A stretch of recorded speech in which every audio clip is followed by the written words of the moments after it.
What is going on, Colts Nation? Welcome back to another episode of Bring the Juice. Guys, a lot of information being poured out there in the world of the Indianapolis Colts today. A bunch of different players and coaches talked with the media today. So we're going to break it all down right here in this video. We're going to explain a couple other things that are going on in the world of the Indianapolis Colts that didn't quite make big news, but we're going to chat about it. We're going to go ahead and start, Cody, with the first one here. And it was kind of a video that we were going to make a separate video. And who knows, maybe at some point, if we don't hear more, then maybe we will continue to talk about it a little bit more. But we have to talk about Shane Steichen's comments about Gus Bradley. We've already seen this wave of head coaches and other coaches getting fired at the end of this season, and we're wondering, is Gus Bradley going to be one of those? Well, a couple things have been said, and Steichen was asked if there was going to be any staff changes throughout this process, and he said, in reference mainly to Gus Bradley, said, I worked with Gus for 4 years. I believe in continuity. I have a ton of confidence in Gus. Basically saying, I believe in continuity, I'll say that. So didn't say that Gus, if you take the words at face value, sounds like he's not moving on. But Cody, I know you had said earlier in a tweet that this just feels kind of like I don't want to say it because I'm still thinking about it, but I'm saying we're kind of in that situation of just trying to figure the things out. So what did you take from Steichen's comments today? Yeah, so for me, I know like the words and kind of how they're portrayed in certain ways.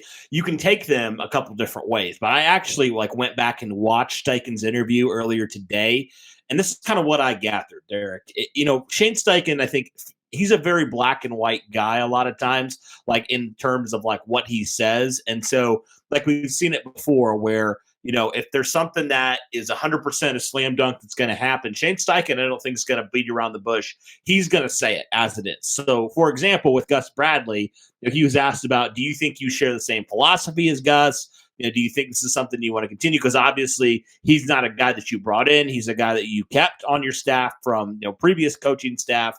And so, Shane kind of said things like you mentioned, I've worked with them before, so I have that background. I believe in continuity, and I have a ton of respect for Gus. And so I personally feel like if Gus was 100% coming back and a lot to come back, Steichen would have just come out and said it. He would have said, yep, Gus is our defensive coordinator for 2024. But he didn't say that. He kind of did beat around the bush. He didn't say one way or another, which makes me think he's not 100% sure at this point, because obviously they're only a couple days removed from this loss. So there's still a long way to go in terms of evaluation. And like you mentioned, today was Black Monday. So a lot of these coaches got released today. A lot of coaches, coordinators, different guys like that.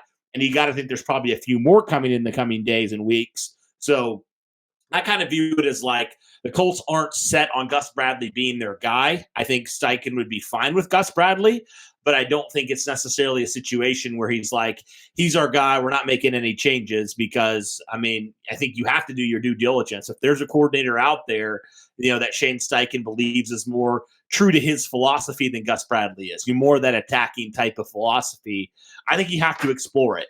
And I really do. And so, but I do think the Colts would be okay, and Shane Steichen would be okay with keeping Gus Bradley around for another year. But I just didn't get this overwhelming wave of confidence, Derek, that Gus Bradley is slam dunk 100% the guy for the Colts at defensive coordinator. He could be, but I don't get that sense that the Colts have necessarily made a decision yet on the future of Gus Bradley at defensive coordinator. So that's kind of how I took it, and kind of heard from Steichen, kind of non-committal in certain ways, even though he did talk highly of Gus. We've heard that before, Derek, where, coaches have been asked, and that's kind of coach speak, right? They're not going to go out there and say, this guy's terrible, blah, blah, blah, blah. They're not going to say that. Shane's not going to say that. He's going to praise Gus, regardless of if he's their guy or not. Right. So that's kind of what I took away from it. There wasn't a whole lot of yes or no with Shane Steichen. And so I think the Colts obviously are going to take their time. They're going to evaluate. They're going to just figure it out, and they're going to have internal conversations. I'm sure Steichen and Ballard are already starting to have some of those conversations. And so I think it's too early to tell, but I wasn't necessarily convinced that, like some people probably were from some of the comments, that boom, Bradley's the guy next year. Yeah, you're right. And Steichen just kind of portrays that persona of, if he was 100% confident in something, he would tell you. If he doesn't give you the 100%, it's okay, then clearly there's an issue and he's just exploring his options, or he just doesn't know. So, yeah, I definitely would say, from the looks of it, it doesn't sound like Gus Bradley's leaving, but at the same time, you never know. This is the NFL. Different things happen. Like you said, there's going to be more coaches that are going to be going to different places. More guys are going to be leaving their teams in the playoffs. When the playoffs are over and the Super Bowl is finally over, you're going to have a bunch of different guys that are going to be coming in, and they're going to be leaving their teams and going to different places. So, there's lots of time for this. There's not a set in stone kind of thing here, but obviously, if we don't hear anything by March, then you most likely know then that's probably going to stay the way it is. I would imagine would probably hear something by mid-February. If it's not, then we probably get our answer. But we'll go ahead and hop into the next thing. One thing before we hop into the next thing that I wanted to add, I guess I kind of view it as like with a career, for example. Like, there's different jobs that you can have, right? There's different places that you can go. And sometimes it may not be a bad situation. You may feel good with that situation, and you may feel like, okay, like, I believe in this play, like, I believe in all these things, but also I think in another vein, it's like for example, I moved from this last year to a new job in my career, right? And it wasn't necessarily like I felt like it was a situation where I had to get out or whatever, right away. It wasn't like a bad thing. But I think for me, I found, and maybe this is true of Shane Steichen as well, is like, I want to find somebody who's truer to who I am in a lot of ways, and truer to what I believe is important. And so maybe that's kind of where the Colts are, where it's like, I'm not like I don't feel like we're in a bad situation with where we are at defensive coordinator, but I also believe that there could be another guy, if he does become available, that maybe is, in certain ways, truer to who we want to be as an organization, who I am as a coach. And so that's kind of how I feel about this situation. That's kind of the vibe I got from Steichen, where it's like, it's not bad, but also maybe there is another thing. I don't know yet. We're still very early into that process.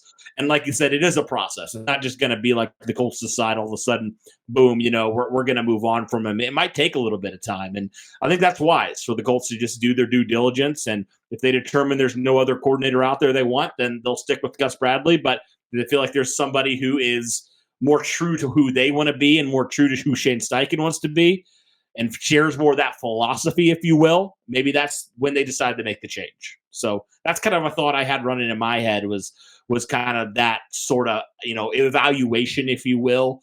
And I know the Colts will take some time and evaluate the season and see the good, see the bad, and Steichen ultimately will have the final call on that. So that's kind of one thing I wanted to just quickly add in there as well. Yeah, absolutely. It's going to take some time. And it's also going to hopefully not take as much time with this one right here. And we're talking about Michael Pittman. Michael Pittman said today that, he has appreciated his first 4 years here in Indianapolis, but he said he would not be doing his due diligence if he did not explore all of his options. So he said, listen, until my contract gets up in March, I'm still going to be an Indianapolis Colt. I'm going to go and do what I need to do. But, he said he definitely would be happy to come back to the Indianapolis Colts, but he is going out there and seeing what is available for him.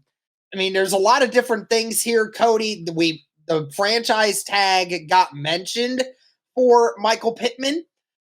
He said he wants to get a long-term deal, but he said, I don't think anyone would be displeased with $23 million. Do I necessarily want to play on one? Not necessarily, but he thinks that the franchise tag could help to allow them to be able to extend on conversations for an extension going into the future. Because remember, guys, the franchise tag for wide receivers is currently set at $23 million. So, I mean, again, that's a few dollars more than what Christian Kirk got on his contract 2 years ago. So this is that would definitely be a good number, but obviously Michael Pittman wants to have a long-term contract, and he's willing to look everywhere.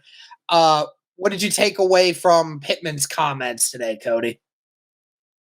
I mean, to me personally, I appreciate the sentiment. I think Jack Doyle did something similar years ago. But let's be real. The Indianapolis Colts are not allowing Michael Pittman Jr. to walk out that door. There's no question in my mind, because the Colts have done anything well over the last couple of years. They have treated their own well. If players go out there, homegrown players go out there and they produce, Derek, there's no question in my mind the Colts are going to figure out a way to keep Michael Pittman Jr. around for a long, long time. I just do not see a scenario where the Colts let him walk. I mean, how many players, Derek, and how many, even Shane Steichen, talking about today how huge Michael Pittman Jr. was for this team this year. And so there's just no question in my mind with how much the players love him. You're literally your franchise player and Jonathan Taylor advocating for bringing him back. Like, I don't think there's any question in my mind that Michael Pittman Jr., whether it's a franchise tag and you work on a long-term deal or whether the Colts just sign him to a long-term deal, whatever it is, I have no question in my mind that Michael Pittman Jr. is going to be a Colt for probably his entire career, with how much the Colts love him and how critical he was, to this team this year. I mean, Derek, let's be honest, like no other player came close to what Pittman did this year on the Indianapolis Colts receivers. Josh Downs had a great rookie year, but you saw it when Pittman missed that game, really that second half against Pittsburgh, and then he missed the following game against Atlanta. You saw how much the Colts missed him out there. So he is so invaluable to this offense, so invaluable to what they do.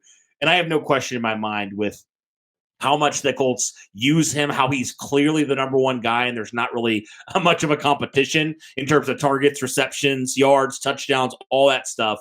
There's no question in my mind, Michael Pittman Jr. While I appreciate, I think that's fair. You want to test free agency, you want to see what's out there. But in my mind, I think that's just honestly, and I don't blame him. Like that's what you got to do. You got to say that because you want a big extension with Indianapolis. I mean, Derek, this guy's bought a home in Indy. He raised kids in Indy. All he's known is Indy for his entire career. And so I definitely can appreciate what Michael Pittman wants. And I think the Colts owe him that for how they have not done him credit with all the quarterbacks they've, had throwing him the football over the last couple of years. So he's been the one thing, Derek, that we can say over the last really 3 to 4 years that has been the consistent part of this Colts offense, outside of Jonathan Taylor, obviously. So the Colts owe him that money, and he deserves to get extended and deserves to be a Colt for a long, long time. So I appreciate that sentiment, but it definitely seems like Pittman's very reasonable in a lot of ways, right? Like he's willing to work it out because I think he deep down, and we've heard, a little bit from Pittman's father, Michael Pittman Sr., that he loves Indy. He wants to be in Indy. So I have no question in my mind he's going to be in Indy for a long time. No question. Yeah, I know a lot of people have been bringing that up on Twitter today that, I doubt that Chris Ballard even allows him to even get to free agency. Like you said, he's the number one here. There's no question about it. Even if you're going to go wide receiver number one overall, or the first pick in the draft this year, no shot you allow your best receiver by a long shot out of the building going into this next year. He has been consistency. And I mean, even with what Jonathan Taylor has talked about, with him talking about Pitt, he said he just talks about him from that perspective of, I mean, we've been through a lot together, says different quarterbacks under center, yet he's proven he can be a playmaker in this league. And he says, I don't even know why you wouldn't want him in your building. So you're right. Like, he may have a few conversations with like a few other teams and whatnot, but like you said, I doubt that Ballard even allows him to make it to free agency without a contract. And even if they don't, like you said, the franchise tag, it's there. They will use it, and it's probably the only player you would use the franchise tag on for this particular situation, at least until you can get an actual deal done. So I wouldn't worry too much, Colts Nation. If you're worried about that at all, I wouldn't worry too much. My confidence level in Pittman being a Colt next year is pretty much at a 99% right now. That's what I was going to say. I'd highly doubt that he leaves. And yeah, right, I was going to say if there's one player I'm saying the Colts re-sign, maybe Kenny Moore is the other exception as well. Those two guys are like, I'm 99% sure with how well they played, what they mean to the respective position groups and to the respective size of the football.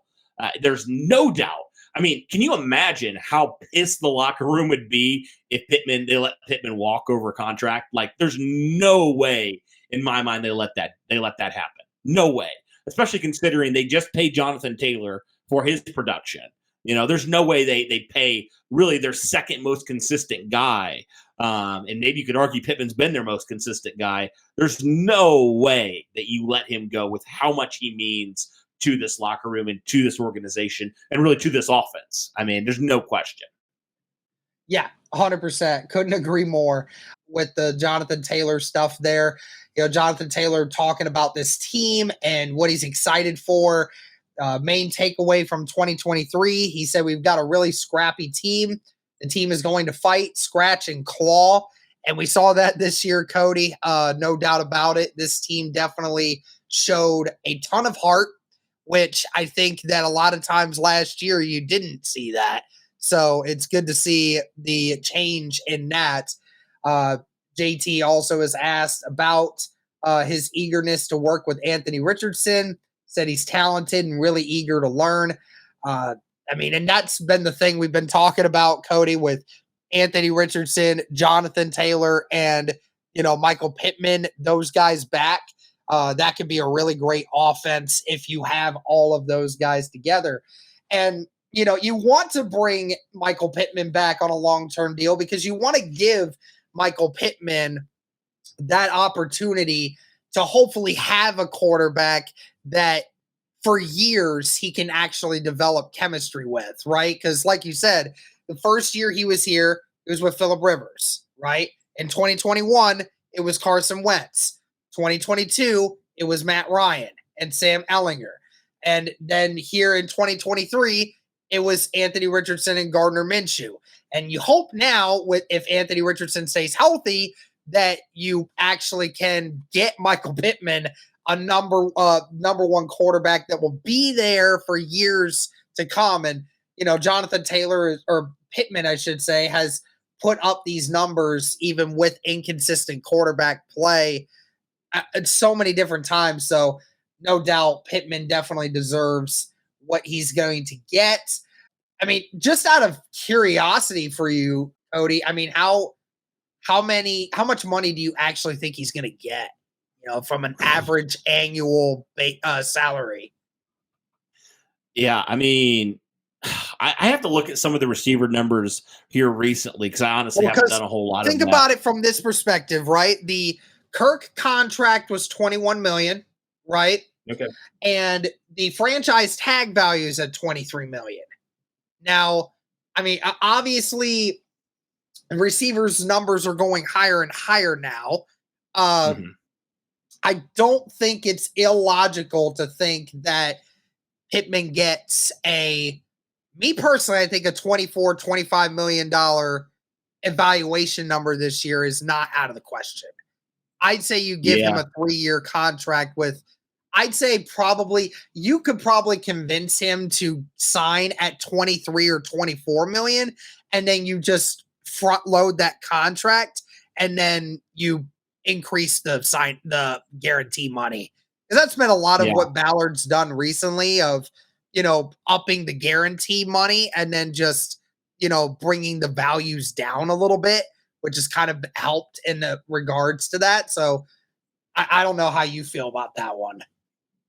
I mean, for your number one, yeah. I mean, come on. Like, he hasn't had a legit elite quarterback. So, like, gosh, I just wonder, Derek, if he had 1 year of, say, an Andrew Luck or whatever, or an elite, 1 year of a full Anthony Richardson, if he was living up to his potential, how good could this guy actually be? Like, I genuinely am curious how good he could have been, or if he had a second year with Phillip Rivers. Like, I'm just so curious because when you have mid to below average quarterback play, for your entire career, like how good could you truly be?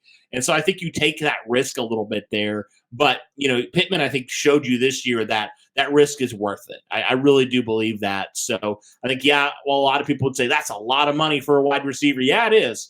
But also, I think you owe it to him in some ways because you haven't given him a chance to prove truly what he's capable of with a young stud quarterback. I'm really intrigued by that. So I'm all right with it. I really am. And I know for some people that's a lot of money. That's too rich for their blood. But again, you have a ton of cap space, Derek. And players like Michael Pittman Jr., while he's not to the level of a Jamar Chase or a Justin Jefferson, he's a darn good receiver. And you just don't let those guys walk out the door. So I'm all right with it. I'm good with it.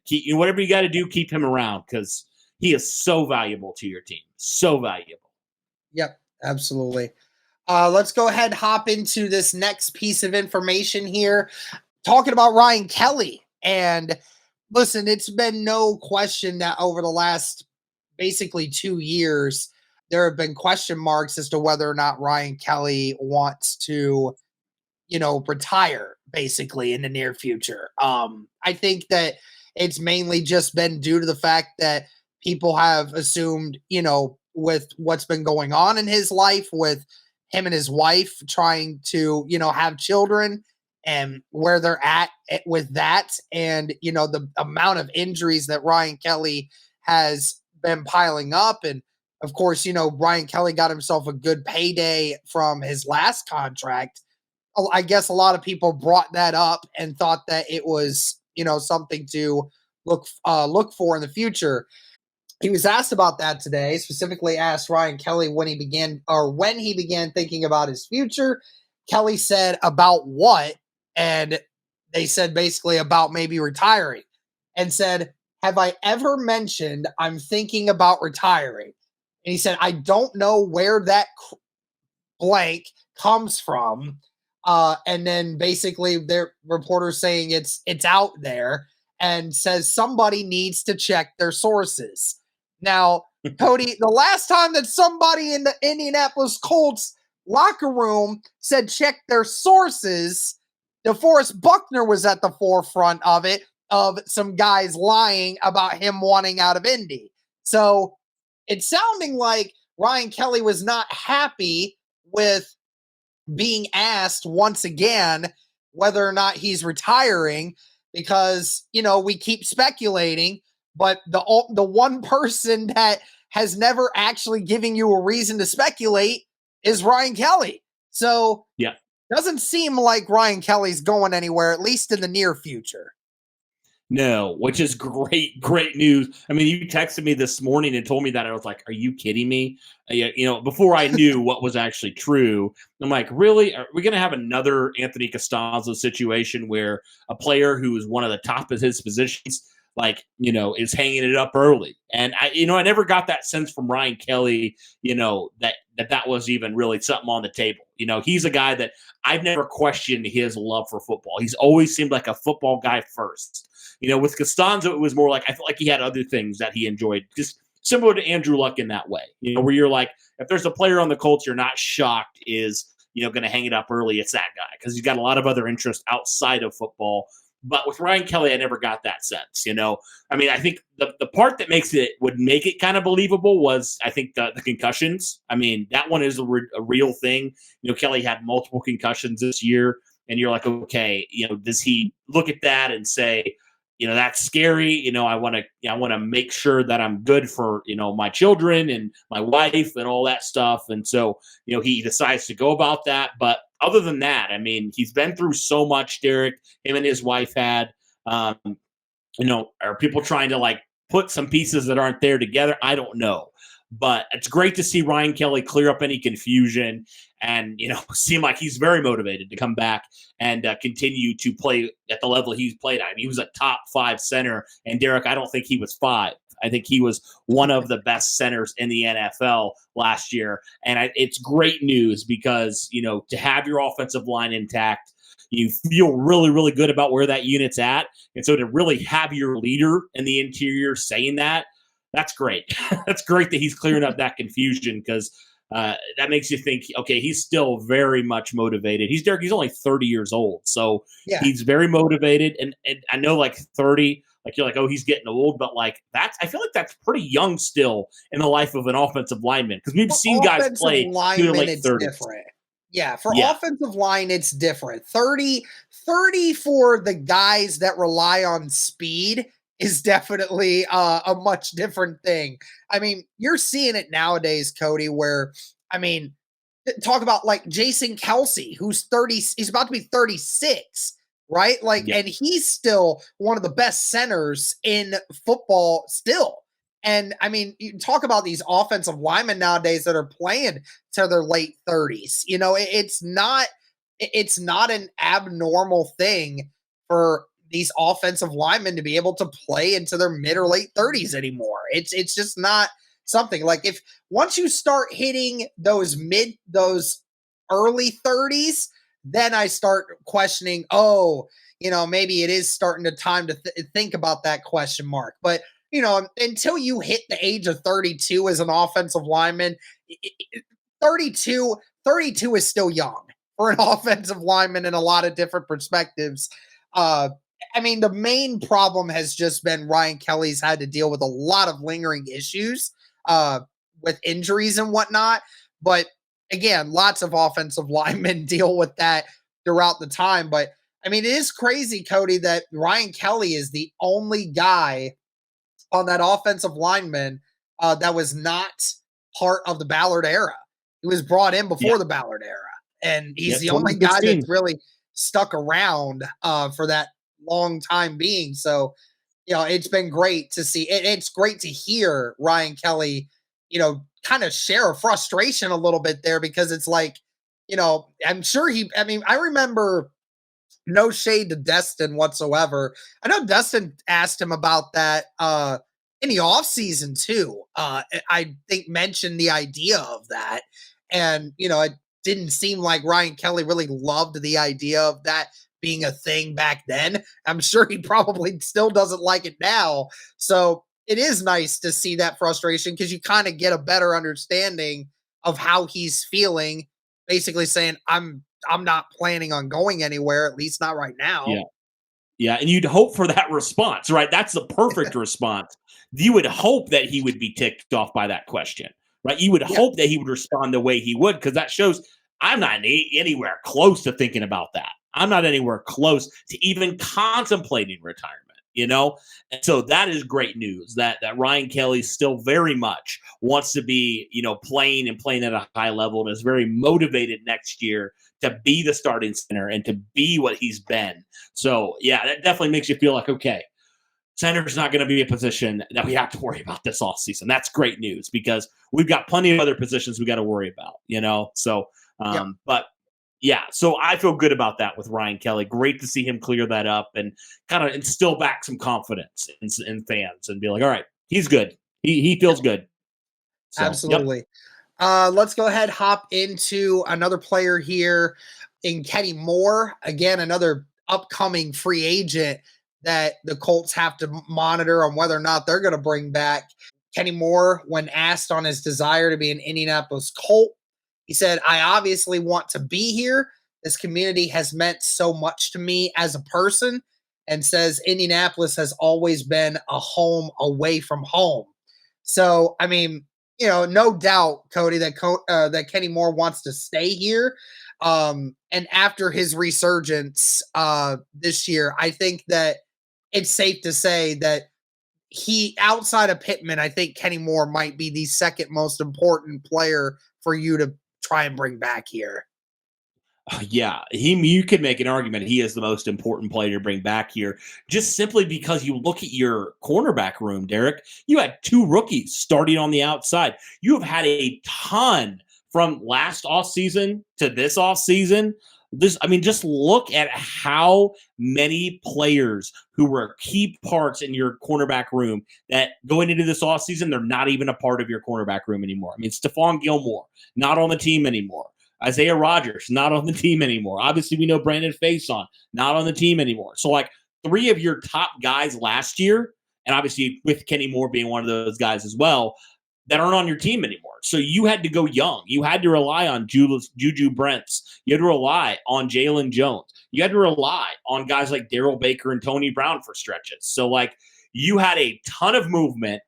And Kenny Moore has been really the only consistent guy from a year ago that stuck around, and not just stuck around, but like you mentioned, played at a high level, been one of the top slot corners in the NFL. And again, Derek, he's still fairly young for a corner too. Right? He's only in his late 20s at this point. So he's only 28 right now. He'll be 29 next year. So yeah, so he's still got a good amount of years left in him. Yeah. So definitely a guy that, Pittman's your lock for offense. Kenny Moore's your lock for defense. He is so valuable.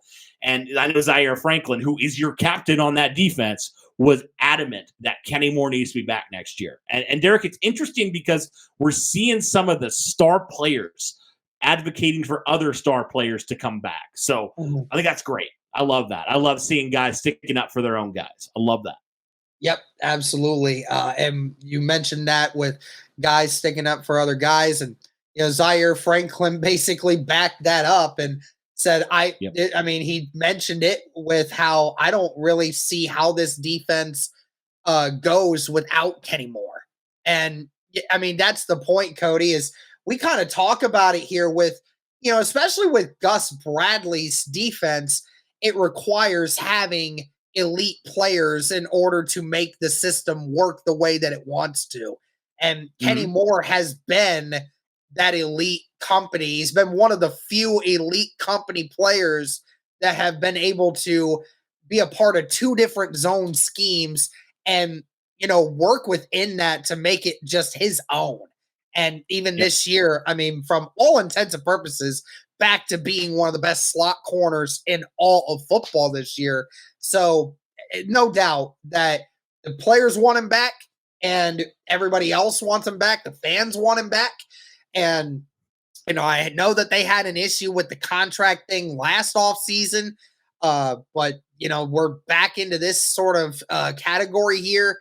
I don't think there's a situation where Ballard lets him go, especially like you said, with you don't have a lot of certainty at the cornerback position to really say we're going to let go of it. It's the same way with the wide receiver group, right?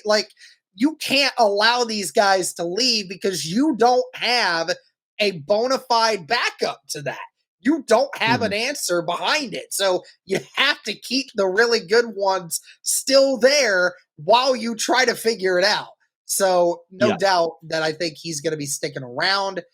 Let me see here. Let me go. One thing, Derek, while you're looking here, if I were to make a top 5 indispensable Colts, and we might do this later on, but I think you would have to put these 2 players in there. You would have to put Michael Pittman Jr. and Kenny Moore on your list somewhere in the top 5. Now, where, that's a different topic. We'll talk about that later. But they're both so valuable because they've been so consistent. And they've been available as well, which has been big. So both these guys, no question. You don't think about it twice. You get it done. You bring them back. No question. Oh, yeah, absolutely.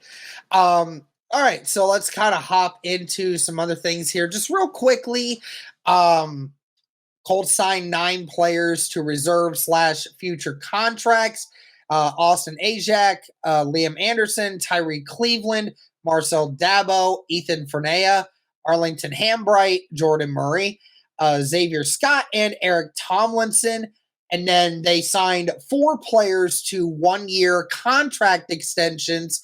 This is mainly for guys that would be fringe practice squad guys, but sometimes would have a tendency to make their way up into the roster from time to time. And those 4 players were Daryl Baker Jr., Trevor Denbo, Cameron McGrone, and Segun Alubi.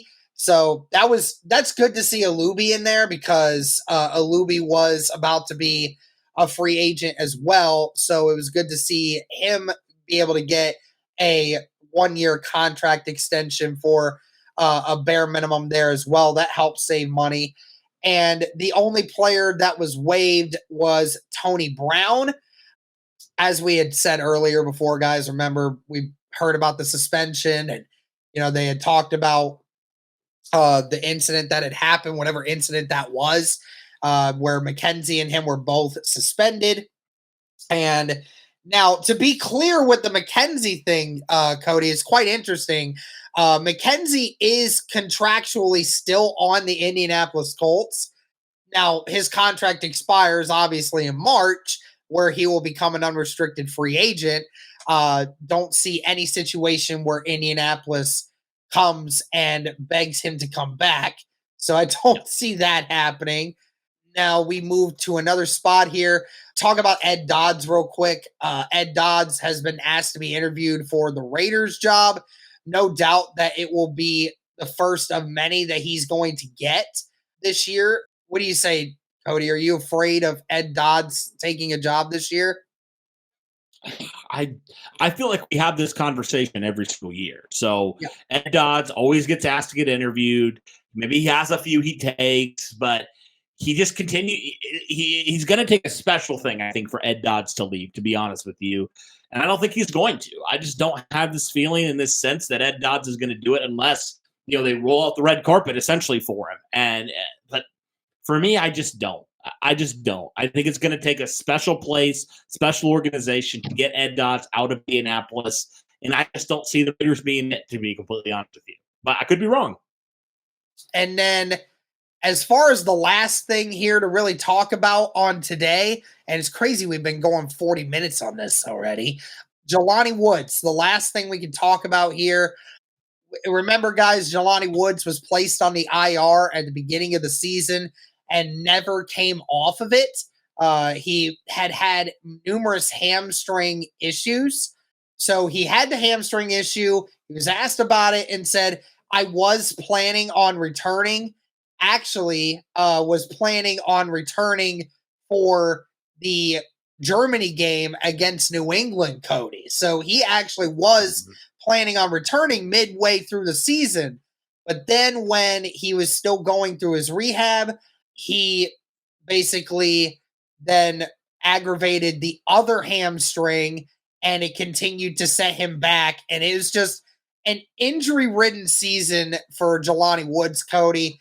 And, he's obviously frustrated with it. Nobody ever wants to go an entire year without being able to play because of a lingering injury like that. I know some people have given up on Jelani Woods, but I certainly hope that when he gets healthy and he's ready to go, presumably in 2024, that will be another great weapon for Indianapolis for 2024. What do you think about Jelani Woods there? Yeah, it just ticks you off, doesn't it? It's just like, come on, seriously? Like, this dude has some very poor injury luck this season. Like, come on, man. That's just not even fair. It almost just like makes you want to I don't know what, just punch something. It's just ridiculous. And it's nothing Jelani Woods did. It's just unfortunately just a stupid thing that happened for Jelani Woods and nothing he could control. And so it's just unfortunate for him. But yeah, I'm not giving up on him, Derek. Far from it. I mean, we saw what he could be when literally the Colts offense was a complete disaster in 2022. But Jelani Woods was one of the lone bright spots. Whenever you threw him the ball, he was going up there and he was making plays. And so I'm not ready to give up on him. Like Shane Steichen said, he's just got to get healthy. And the good thing is he's got a lot of time to get healthy now. And so hopefully he can do that. Don't push it too bad, Jelani. Just get back to where you need to be. Take your time and come back strong for 2024. Because if he is healthy, Derek, he's a weapon like you talked about. He definitely just with the size, the athleticism. I mean, he got a 10 out of 10 raw athletic score. So this dude's a freak. So the fact that he didn't play all year and the Colts still had a really solid offense, you just add him, potentially add a couple more pieces at wide receiver, tight end, whatever, some more weapons for Anthony Richardson. You have him healthy. That's exciting. So hopefully Jelani can get back to where he was back in his rookie season, and he can put this really lost year for him in the back burner and can move forward and can be a critical part of this offense. So, yeah, hoping he gets back and has no more setbacks and is good. Absolutely. Well, that's going to do it for this one, guys. Like we said, a lot to cover in this today. Let us know your thoughts on everything that was said today at the media days. But that's going to do it for this one, guys. Thank you so much for tuning in. And as always, go Colts.